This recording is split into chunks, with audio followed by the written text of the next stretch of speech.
नागाव कवटे येथे मंदिरे घर फोडून सोन्या चांदीच्या दागिन्यांवर हल्ला। चोरट्यांचा धुमाकूळ, लाखोंचा ऐवज लंपास, दानपेटीही पळवली।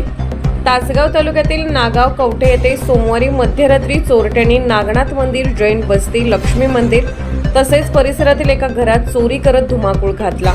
या घटनेत सुमारे 700 ग्रॅम चांदीची फुले, 2 तोळे सोन्याचे दागिने, 13,500 रुपये रोकड, दानपेटीतील रक्कम तसेच 2 मोबाईल असा लाखोंचा ऐवज लंपास करण्यात आलाय।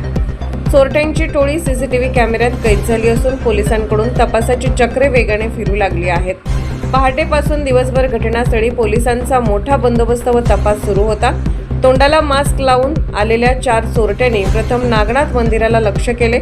मंदिरातील सुमारे 700 ग्रॅम वजनाची चांदीची फुले, काही दागिने तसेच देणगीसह स्टीलची दानपेटी पळवून नेली।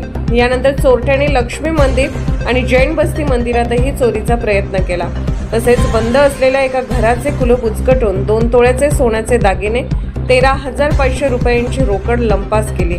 गावातील बाहेर झोपलेल्या एका व्यक्तीचे 2 मोबाईलही चोरट्यांनी चोरून नेले। उपळावी रोडकडून आलेल्या चौघांच्या टोळीने मध्यरात्री नागाव कवटे परिसरात धुमाकूळ घातल्याचे समोर आले आहे।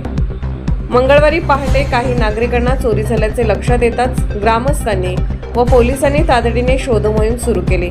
यावेळी शेताच्या कडेला फोडलेली दानपेटी तसेच गावातीलच चोरीला गेलेली एक दुचाकी आढळून आली। घटनास्थळी तासगाव पोलीस ठाण्याचे अधिकारी, गुन्हे अन्वेषण विभाग तसेच ठसे तज्ज्ञांनी भेट देऊन सीसीटीव्ही व इतर पुराव्यांसह तपास सुरू केला आहे। महाराष्ट्र मराठी न्यूजसाठी अबासाहेब चव्हाण, नागाव कवटे, तासगाव।